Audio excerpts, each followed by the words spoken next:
ওকে, last ক্লাসে আমরা excuse me sir, হ্যাঁ বলো। 58 স্যার, নেট ছিল না তো স্যার একটু আগে। আচ্ছা আচ্ছা, আমি লাস্টে আমি জিজ্ঞেস করবো যে কারা পরে আসছো, ঠিক আছে, সমস্যা নেই।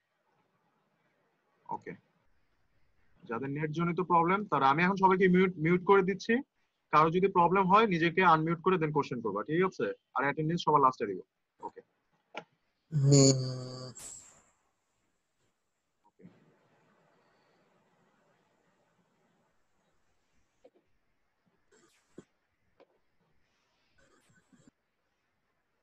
ওকে, সো লাস্ট ক্লাসে আমরা ডাক্টিলিটি সম্পর্কে জানছিলাম। আমি তোমাদের একটা ফাইল দিয়ে দিয়েছি, আর তোমাদের আমি একটা বইয়ের পিডিএফ দিয়েছিলাম, সিঙ্গারে বইয়ের, ঠিক আছে, 4th এডিশন। সো 4th এডিশনে বইটা আমি একটু একবার একটু দেখাই নেই তোমাদেরকে। এই যে এই সেই বই, 302টা পেজ, এটা ডাবল ডাবল করে দেওয়া হয়েছে, সম্ভবত 604টা পেজ আছে। সো এখানে দেখো আমাদের চ্যাপ্টার 1 2 3 4 5 6 এরকম আছে। আমি কিন্তু তোমাদের চ্যাপ্টার 1 এবং চ্যাপ্টার 2 স্ট্রেস এবং স্ট্রেন সাইমালটেনিয়াসলি যাচ্ছি, ঠিক আছে? সো তোমাদের চ্যাপ্টার 1 এবং চ্যাপ্টার 2টা সাইমালটেনিয়াসলি যাচ্ছে। তোমরা যে যে কন্টেন্ট পড়াচ্ছি তোমরা এই দুটো চ্যাপ্টারের মধ্যেই দেখতে থাকবা, ঠিক আছে? চ্যাপ্টার 3টা এখন দেখাচ্ছি না, চ্যাপ্টার 3টা পরে দেখাবো। এখন আগে আমি চ্যাপ্টার 1 এবং চ্যাপ্টার 2টা শেষ করব। আমি কিন্তু এখনো প্রবলেমে যাই নাই, আমি এখনো জাস্ট পুরো বেসিকে আছি। প্রবলেমের যখন আমরা যাব, আমরা যতক্ষণ না বেসিক ঠিকমতো আন্ডারস্ট্যান্ড না করতে পারতেছি, আমরা কিন্তু প্রবলেম সম্পর্কে বুঝতে পারবো না, প্রবলেমের কেসগুলো বুঝতে পারবো না। ডিফারেন্ট ডিফারেন্ট ম্যাটেরিয়াল নিয়ে যখন আমাদের প্রবলেমগুলো চলে আসবে, ডিফারেন্ট ডিফারেন্ট ম্যাটেরিয়ালের প্রপার্টি কথা যখন চলে আসবে, তখন কিন্তু আমাদের এই বেসিক গুলা লাগবে, ঠিক আছে? আমরা হয়তো আরো আমাদের আরো থিওরিটিক্যাল পার্টটা আরো 2টা ক্লাস লাগবে। আজকে ক্লাসে পড়ো, আমরা নেক্সট যে আগামী সপ্তাহে 2টা ক্লাস নেব, সেখানেও আমাদের থিওরিটিক্যাল পার্টটা থাকবে। এরপরে আমরা স্ট্রেস স্ট্রেইনের ম্যাথমেটিক্যাল পার্টটা শুরু করব, ঠিক আছে? আগে থিওরি পড়ব, দেন আমরা প্রবলেম সলভিং এর দিকে যাব। এখন প্রবলেম সলভ করতে গেলেও ওই রিলেটেড প্রবলেমের কিছু ছোটখাটো ডিরাইভেশন থাকতে পারে, ছোটখাটো ইকুয়েশন, এম্পিরিক্যাল ইকুয়েশন জেনারেশনের ইগুলা থাকতে পারে, তোমার ফর্মুলার বা তোমার অ্যাজাম্পশন গুলো থাকতে পারে। সো সেইগুলো আমরা সাথে সাথে দেখে যাব, ঠিক আছে? সো তোমরা এই বইটা একটু দেখা শুরু করো। আমি কিন্তু প্রবলেম এই বই থেকে করাবো। সো এই বইয়ের প্রবলেম নাম্বার আমি মেনশন করে দিব, এবং অনুশীলনী চ্যাপ্টার প্রবলেম গুলো আমরা আস্তে আস্তে ডিসকাস করব, ঠিক আছে? ওকে, সো আজকের টপিক হচ্ছে তোমার ব্রিটেলনেস। এখন ব্রিটেলনেস আর ডাক্টিলিটির মধ্যে basic difference, what is the difference between ductile material and brittle material? The difference between ductile material and brittle material হচ্ছিল, ডাক্টাইল ম্যাটেরিয়াল হচ্ছে হলো তোমার কি ছিল, যেটা হচ্ছে তোমার অ্যালাউ করতেছে হচ্ছিল প্লাস্টিক ডিফর্মেশন হওয়ার জন্য, ঠিক আছে? একটা certain level, it is a property of material which এনাবলস it two draw out into thin wires. তার মানে এই ম্যাটেরিয়ালকে তুমি তার ইলাস্টিক লিমিট ক্রস করে এটাকে এলংগেট করতে পারবা, এটাকে এক্সপান্ড করতে পারবা, এটার মধ্যে ডিফর্মেশনটা আনতে পারবা, এবং তুমি এটাকে টেনসাইল লোড অ্যাপ্লাই করে এটা লেন্থটাকে ইনক্রিজ করতে পারবা, এটা ক্রস সেকশনাল এরিয়াটাকে তুমি রিডিউস করতে পারবা, যতক্ষণ না পর্যন্ত এটা ছিঁড়ে না যাচ্ছে, যতক্ষণ না পর্যন্ত এটা ফেল না করতেছে। সো ডাক্টাইল ম্যাটেরিয়ালটা হচ্ছে এরকম। But what is the difference between ductile and brittle material? In the case of brittle material কি হচ্ছে আমার, ব্রিটেল ম্যাটেরিয়াল ক্ষেত্রে হচ্ছে it is the ability of material by which it can break or develop cracks when loaded, ঠিক আছে? So ব্রিটেল material তোমাকে কোনো warning দিবে না। ফার্স্ট অফ অল, ব্রিটেল ম্যাটেরিয়াল তোমাকে এটা ভাঙার আগে কোনো সংকেত দিবে না, সোজা বাংলায়, যে when you apply load the break is suddenly happen without prior warning, okay? So এই যে ব্রেকেজটা হচ্ছে ব্রিটেল ম্যাটেরিয়ালের ক্ষেত্রে, সেটা কোনো তোমাকে ওয়ার্নিং দিচ্ছে না। তুমি একটা ডাক্টাইল ম্যাটেরিয়াল তুমি যখন এলংগেট করতেছো, তুমি দেখতেছো যে এটার ক্রস সেকশনাল এরিয়া কমে যাচ্ছে, এটা লেন্থ বেড়ে যাচ্ছে, তুমি বুঝতেছো একটা ইলাস্টিক ম্যাটেরিয়াল যখন তুমি টানতেছো, দেখতেছো যে আরেকটু জোরে টানলে হয়তো ছিঁড়ে যাবে একটা, তুমি এটা কিন্তু মানে প্রত্যেকটা স্টেট কিন্তু তুমি অবজার্ভ করতে পারো এটাকে যখন এলংগেট করতেছো। হ্যাঁ, এলংগেট হতে হতে হতে হতে তুমি যখন বুঝবা যে হ্যাঁ এখন আরেকটু লোড অ্যাপ্লাই করলে এটা ছিঁড়ে যাবে, তার মানে তুমি ডিফর্মেশনটা অবজার্ভ করতেছো। But in the case for brittle material, তোমাকে উইদাউট এনি প্রায়র ওয়ার্নিং দিবে না এটা, যে হ্যাঁ এখন এটা ভেঙে যাচ্ছে। এটা যখনই এটা লো মানে যতক্ষণ না এটা তার আলটিমেট স্ট্রেংথটা অ্যাবজর্ব না করতেছে ততক্ষণ পর্যন্ত এটা ভাঙবে না। মনে করো একটা পার্টিকুলার মেটালকে তুমি 100 নিউটন ফোর্স অ্যাপ্লাই করে ভাঙতেছো, সো তুমি যত 90 নিউটন দাও, তুমি 95 নিউটন দাও, দেখবা যে ম্যাটেরিয়ালের শেপে কোনো ডিফর্মেশন হবে না। এটার ডিফর্মেশন একটাই, সেটা হচ্ছে এটা ব্রেকেজ, এটা ফেল করবে, ডাইরেক্ট ফেল করবে। বুঝতে পারছো what is the difference between ductile and brittle material? So brittle ম্যাটেরিয়ালের সিম্পল এক্সাম্পল হচ্ছে গ্লাস। তুমি গ্লাসকে তুমি যত লোড অ্যাপ্লাই করো না কেন, একটা পার্টিকুলার লোডে গ্লাসটা ডাইরেক্ট ভাঙবে, ঠিক আছে, মানে ব্রেকেজ দেখা দিবে, ফ্র্যাকচার দেখা দিবে। কিন্তু এখানে কিন্তু কোনো এক্সপানশন বা এলংগেশন কিন্তু তুমি গ্লাস ম্যাটেরিয়াল বা কাস্ট আয়রন মেটালের ক্ষেত্রে কিন্তু তুমি দেখতে পারবা না, এগুলো ডাইরেক্টলি ভেঙে যাচ্ছে, ঠিক আছে।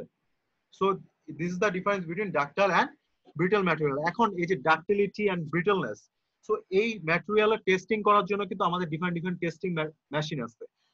সো এই টেস্টিং, এই ম্যাটেরিয়ালের যে তোমার প্রপার্টি টেস্টিং করার জন্য আমরা কিন্তু এই যে আমাদের ম্যাটেরিয়ালস যে ক্লাসটা আছে, সে সে ম্যাটেরিয়াল ক্লাসে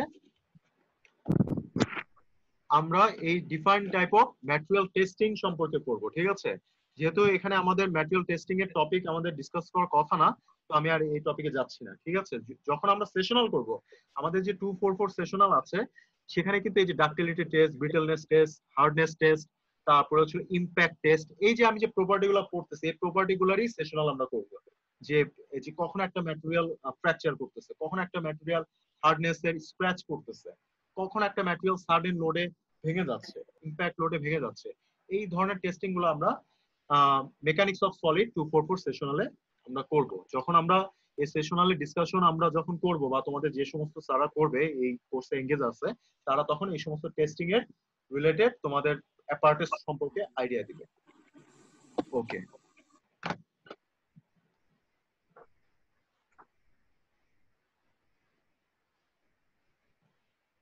ঠিক আছে। সো নেক্সট প্রপার্টি হচ্ছিল মালেবিলিটি। সো মালেবিলিটি হচ্ছিল তোমাদের মানে এটা হচ্ছিল এমন একটা প্রপার্টি, এখানে কি বলা আছে, malleability of a material, it is ability to flatten into thin sheets without cracking by hot or cold working. Hot and cold working হচ্ছিল প্রোডাকশন প্রসেসে, প্রোডাক্ট ম্যানুফ্যাকচারিং এর হচ্ছিল একটা ফেব্রিকেশন একটা প্রসেস, ঠিক আছে।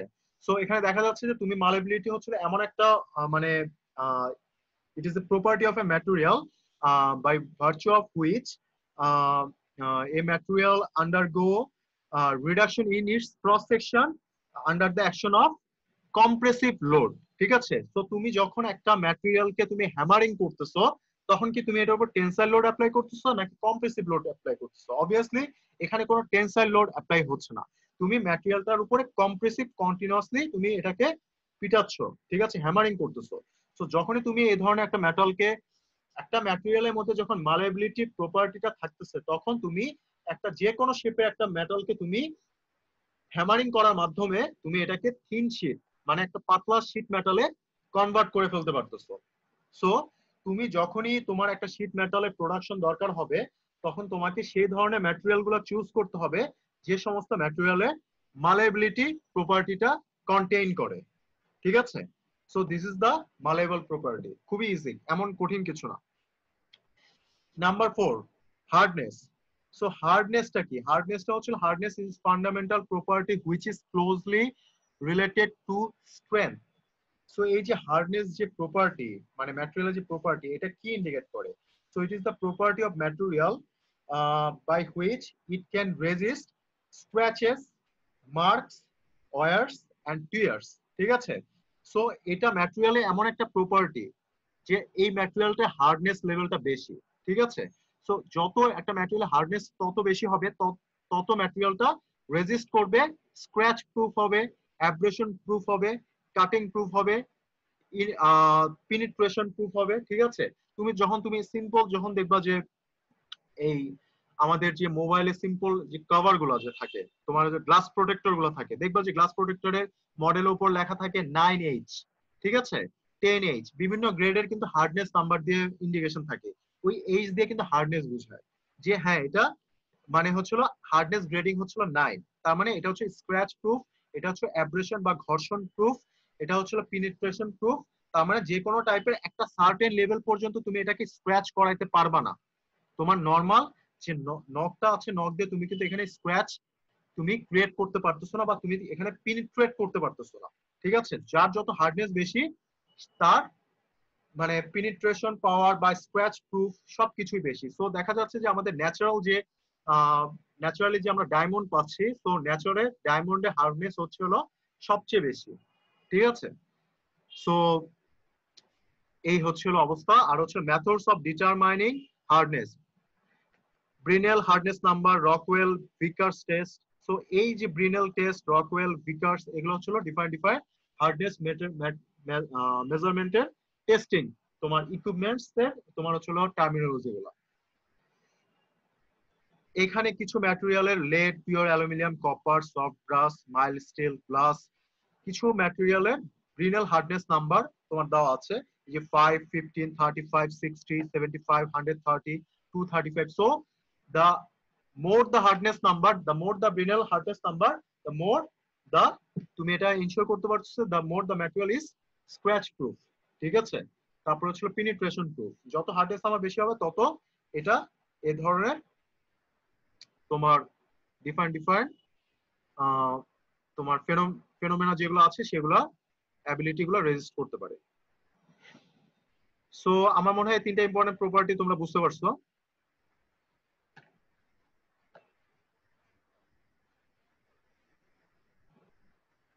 ওকে,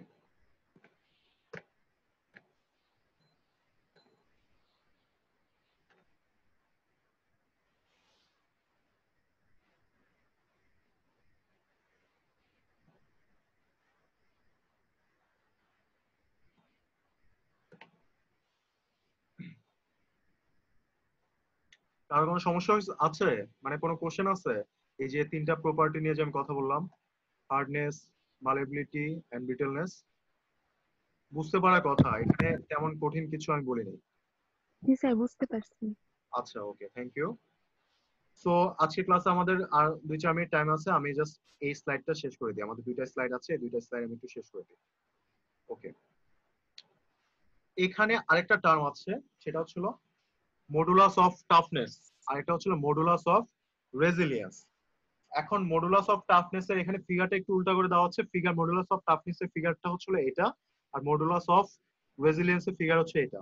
এখন এই কার্ভটা দেখে তোমরা মনে হয় অলরেডি ম্যাটেরিয়ালস এ মনে হয় যদি পড়ায় থাকে তোমরা স্ট্রেস স্ট্রেন কার্ভ সম্পর্কে অলরেডি আইডিয়া পেয়েছো। আমি স্ট্রেস স্ট্রেন কার্ভের ডিটেইলসটা আমরা নেক্সট ক্লাসে দেখবো, এবং ডিফারেন্ট পয়েন্ট গুলো নিয়ে ডিসকাস করবো, elastic point, yield point, break point, rupture point. So তখন আমরা যখন কার্ভটা পড়বো তখন কিন্তু আমরা এই ductility, brittleness, modulus of toughness, modulus of resilience, strain energy, এই ধরনের টার্মিনোলজি গুলো আমরা একবারে কম্পাইলেশন ওয়েতে আমরা জিনিসটা ডিসকাস করব। এখন জাস্ট সিম্পলি আমরা একটা আইডিয়া নিয়ে রাখি। এখন টাফনেস জিনিসটা কি? Before understanding the modulus of toughness, let us discuss about what is toughness. So toughness জিনিসটা হচ্ছে হলো তোমার এটার একটা অ্যাবিলিটি, যে maximum amount of load or energy a material can absorb before failure or fracture. So it may be for ductile material or it may be for brittle material. Brittle material এর ক্ষেত্রে fracture হওয়ার আগ পর্যন্ত একটা load মানে তোমার endure করার বা লোড মানে সাস্টেইন করার একটা ক্যাপাবিলিটি থাকে একটা ম্যাটেরিয়ালে। ডাক্টাইল ম্যাটেরিয়ালের ক্ষেত্রে সেম, ঠিক আছে? সো প্রত্যেকটা মেটালের ক্ষেত্রে যে maximum amount of energy absorb before fracture, not deformation. ডিফরমেশনের আগ পর্যন্ত কতটুকু এনার্জি অ্যাবজর্ব করলো সেটা কিন্তু টাফনেস না। টাফনেস হচ্ছে maximum amount of energy or maximum amount of load a material can endure or a material can absorb before fracture or before failure is called toughness। ঠিক আছে, সো এই toughness দ্বারা আমরা বুঝতে পারি যে a material is able to resist shock or impact loading। বলো, কিছু বলতেছিলা? 10:40 বেজে গেছে। 10:40 বেজে গেছে? আচ্ছা, আমি যেহেতু ক্লাসে একটু আমি জাস্ট টাফনেসটা একটু বলে আমি শেষ করে দিচ্ছি। আচ্ছা ঠিক আছে, শোনো, এই যে টাইমটা কিন্তু অনেক লস হয়ে যাচ্ছে। ঠিক আছে, শুরুতে ক্লাস করতে যে তোমাদের রিনেম করো না অনেকেই। সো নেক্সট ক্লাস থেকে আমি কিন্তু কেউ যদি রিনেম না করো আমি কিন্তু ক্লাসে এন্ট্রি করাবো না, বুঝতে পারছো? সো তোমাকে যদি আমি এন্ট্রি না করি তুমি ধরে নিবা যে আমি তোমাকে রিনেমের কারণে এন্ট্রি করাই নাই। সো আগে রোল নাম্বার হাইফেন দিয়ে নিজের নাম লিখবা, তারপর আমি দরকার হলে ক্লাসের লাস্টে এমকেএম এর একটা অ্যাটেন্ডেন্স নিয়ে নিব। সো যাতে করে আমাদের ম্যাক্সিমাম টাইমটা বের হয়। এইভাবে অ্যাটেন্ডেন্স নিলে তো সম্ভব না স্যার প্রেজেন্ট দেওয়া। কিসে এমকেএম এ? না স্যার, এই যে এইভাবে হঠাৎ করে এক সময়, সবসময় তো ক্লাসে 40 মিনিট থাকা সম্ভব না স্যার। হ্যাঁ হ্যাঁ, সেই জন্যই আমি বলতেছি যে আপনাদের পার্টিসিপেন্ট লিস্টে রিনেম অপশনটা আমি দিয়ে রাখছি, যাতে করে আপনারা, আমি কিন্তু শুরুতে আপনারা যখন এন্ট্রি করতেছেন আমি কিন্তু ক্লাস শুরুর 5 বা 10 মিনিট পরে আমি ওই রেকর্ডটা কিন্তু নিয়ে ফেলবো। ঠিক আছে, রেকর্ডটা নেওয়ার পরে আমি দরকার হলে লাস্টে এমকে আমি যদি নেই, ইনকেস যদি আমি নেই বা না নিলাম, যদি নেই, নেওয়ার পরে আমি যখন দেখবো যে কেউ যদি অ্যাবসেন্ট, আমি দেখবো যে ক্লাসের প্রথম 10 মিনিটে সে ছিল কিনা, বা আপনাদের বাকি ফ্রেন্ডরা কোনো রেসপন্স করতেছে কিনা, হ্যাঁ স্যার ও ছিল বা ওই কারণে অ্যাবসেন্ট হচ্ছে, তাকে সরাসরি আমাকে একটা মেসেজ বা কল দিতে বলবে, বা একটা মেসেজ দিলেও কোনো সমস্যা নেই। ঠিক আছে, সো তাতে করে আমি বুঝতে পারবো যে সে ক্লাসে ছিল। সো আমি ক্লাসের শুরুতে আপনাদের ওই পার্টিসিপেন্টের লিস্ট থেকে একটা অ্যাটেন্ডেন্স নিব, আর ক্লাসের লাস্টে এমকেএম থেকে হয়তো আমি একটা অ্যাটেন্ডেন্স নিতেও পারি বা নাও নিতে পারি। স্যার এই এখন প্রসেসে তো মানে টাইম লস হতেই থাকবে আসলে। টাইম লস হতে থাকবে, এই জন্য আমি বলতেছি আমি এমকেএম এ দরকার হলে অ্যাটেন্ডেন্স নিব না। এই জন্য আমি বলতেছি যে আপনাদের পার্টিসিপেন্ট লিস্টটা যদি কারেক্ট থাকে, যেমন এখন ক্লাস পার্টিসিপেন্ট আমার দেখতেছি 56 জন, অথচ আমি কিন্তু অ্যাটেন্ডেন্স দিচ্ছি কিন্তু মাত্র 48 জনের। সো বাকি বাকি 10 জনের কিন্তু, মানে বাকি 10 জন না কত, 8 জনে কিন্তু অ্যাবসেন্ট অলরেডি কিন্তু হয়ে গেছে। সো আমি বুঝবো কিভাবে যে কারা পরে আসছে? স্যার আমি পরে আসছি, আমার কারেন্ট ছিল না, একটু 15 মিনিট লেট হয়েছে ঢুকতে। আচ্ছা ঠিক পরে আছে, আমি তোমাদের পার্টিসিপেন্ট লিস্ট এখন যারা যারা আসো আমি এটা একটা স্ক্রিনশট নিয়ে রাখতেছি, আমি এটা দেখে অ্যাটেন্ডেন্সটা আপডেট করে দিচ্ছি। ঠিক আছে, ওকে। তাহলে আমি ক্লাসে 56 জন প্রেজেন্ট আছে, আমি এটা একটু ধরে নিচ্ছি। আর নেক্সট ক্লাস থেকে কাইন্ডলি তোমাদের একটু রিকোয়েস্ট করি তোমরা একটু রিনেম করে ক্লাসে দিতে, তাহলে ঝামেলাটা হবে না আর এত টাইম ওয়েস্ট হবে না। বুঝতে পারছো? জি স্যার। ওকে ঠিক আছে, তাহলে আজকের মতো ক্লাসটা আমি এখানে কুইট করতেছি। জি স্যার। আমি ম্যাটেরিয়ালটা ক্লাসে ইয়েতে ক্লাসরুমে দিয়ে দিব। ওকে।